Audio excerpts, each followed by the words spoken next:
Gue percaya sabotase terbesar dalam hidup kalian adalah yang namanya limiting belief, ya, atau keyakinan dalam diri kalian sendiri. Ini adalah satu hal yang gue pribadi paling benci dari edukasi tradisional, yaitu mematahkan ya limiting belief ini. Contohnya apa? Anak SD yang nggak ngerti matematika karena gurunya nggak bisa ngajar. Gurunya lalu ngomong, kamu nggak pintar matematika. Dan anak ini punya limiting belief di dalam otaknya, saya tidak bisa matematika, saya tidak bisa akuntansi, saya tidak bakat olahraga. Padahal kita tahu semua manusia itu punya potensi untuk menjadi hebat.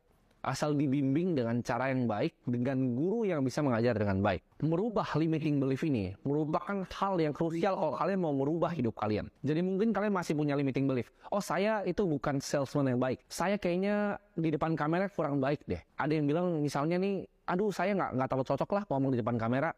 Itu adalah contoh dari limiting belief. Oh, saya memang kayaknya nggak pinter deh angka investasi, laporan keuangan secara fundamental. Kayaknya saya nggak akan pernah bisa. Itu adalah contoh persis dari limiting belief yang harus kalian bunuh. Untuk menjadi pribadi yang memiliki komitmen, ya komitmen ini penting ya. Kalau kita mau kerja serius. Kita mau jadi salesman yang terbaik, kita jadi salesman yang terbaik. Apapun caranya, apapun latihannya.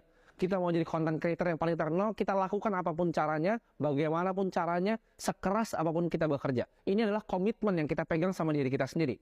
Tapi komitmen itu lahirnya dari mana? Komitmen lahir dari kita punya conviction atau keyakinan terhadap diri kita sendiri. Jadi nggak bisa nih, kita mulai sekolah ini, kalian mulai belajar sini, kalau masih ada limiting belief. Maksudnya kosong yang jelas adalah apa?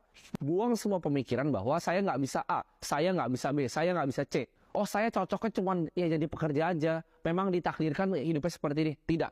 Itu adalah limiting belief yang akan gue patahkan di video kali ini. Ini adalah tips dalam hidup. Aksi yang berbeda akan menghasilkan result yang berbeda. Gue ulangi sekali lagi. Aksi yang berbeda akan menghasilkan result yang berbeda. Mungkin kalian ada yang bingung, maksudnya apa? Kalau kalian mau merubah hidup kalian, let's say hidup kalian sebuah timeline ya. Yang kalian harus lakukan adalah sebuah aksi yang konsisten. Contohnya, kalian decide nih, oke, saya mau belajar di sekolah jalanan ini. Saya benar-benar mau belajar, saya mau komitmen belajar. Setiap hari saya akan luangkan waktu saya 30 menit sampai 1 jam secara konsisten. Itu adalah komitmen yang kalian bikin.